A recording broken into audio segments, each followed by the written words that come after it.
Адамдын оорушуна себеп экөө деген экен. Биринчиси көп тамак жөө, экинчиси кыймылсыздык деп айткан экен. Пайгамбарыбыз болсо, мен үммөтүмдүн дейт да, мындай чандая семирип кетиши мага жакпайт деген. Пайгамбар чандайып жүргөн мындай, эми чандайып жүргөндөр ойлоп калбады, ой атаң көр депчи. Эми субханалла аракет кылып ошону киргизиш керек деген сөз. Пайгамбар саллаллаху алейхи вассалам жалаң эле тамакка берилип кеткен жөнүндө сөз айтып аткан да. Тамакка берилип кеткен. Эми карагыла.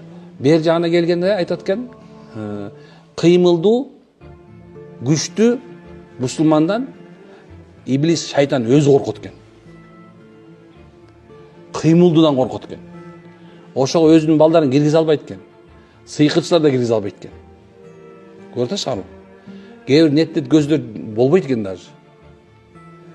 Бул бизге пайгамбардан тарабынан үйрөтүлгөн нерсе. Ошонун бирге эле карагыла.